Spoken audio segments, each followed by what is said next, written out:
Our class tip of the day, be prepared.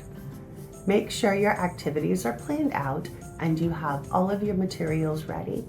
Are you reading a book during circle time today? Have some open-ended questions prepared. It could be as simple as a post-it note on the inside of your book to remind you of those questions. If you are coloring or painting, make sure you have plenty of paper and crayons and paint in a variety of colors.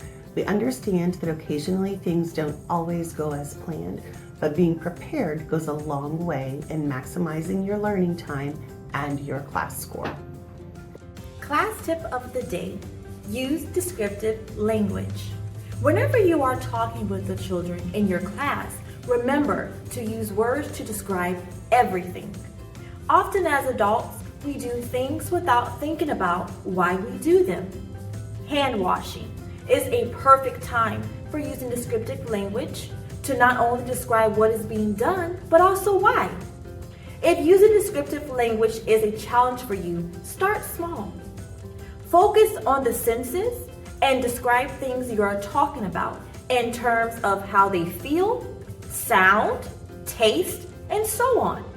Whether you are changing a diaper or making a sandwich, use descriptive language to build vocabulary and an overall understanding of the world for the children in your classroom. Class tip of the day, minimizing distractions. Music can be a great way to enhance learning or engage children to move, dance, and sing. However, keep in mind that during other times, it can be quite distracting for children who are attempting to do activities that may require a bit more focus. It can also make communication between the children and teachers and the children and each other difficult because they can't hear each other. Active screens or loud music during the day can not only be distracting, but will most likely lower your class score as well. Class tip of the day, be present and participate in the children's play and activities. Whenever possible, get on level with the children. If you can, during circle time, ditch the teacher chair and sit on the floor with the children. And centers, get up, move throughout the room, and engage with individual children and small groups. Ask open-ended questions like, tell me about what you're doing, or how did you get your tower to balance? There's a big difference between watching children eat at a restaurant and sitting down and eating with them. The simplest engagement with a child can make a significant difference in their interaction and in your class score. Class tip of the day, try not to stress. Keep your routine and do what you do best. Your observer may be a little bit of a distraction for you in your class at first. We understand and account for that.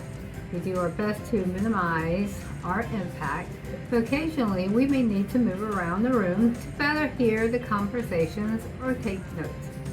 Try not to have a conversation with your observer and make your day as normal as possible. And don't stress about the things that may come up. We all have bad days, even kids have bad days. Your observer is more focused on how you handle distractions and interactions. Do what you do best and it will show. Class tip of the day, be intentional. Ask yourself, what is the child gaining from this activity? Or is it just a filler?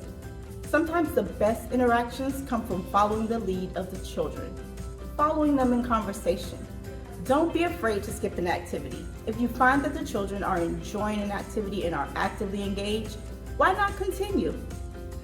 Be intentional and remember your class score is based on the quality of interactions you have with the children, not the number of activities that you do. Class tip of the day, talk with your children and ask open-ended questions. If you're reading a story during circle time, having prepared open-ended questions is a great idea, but don't be afraid to follow the kids' interests and ask open-ended questions based on the interactions that take place. This can lead to great discussions and an opportunity for children to make connections to the other things in the world around them.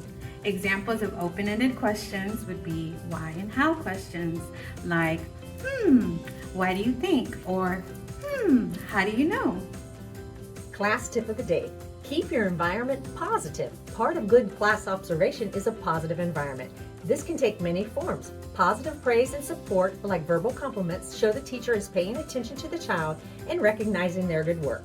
Also, when children engage in similar support of their classmate, it shows that the environment is consistently one of encouragement and positivity.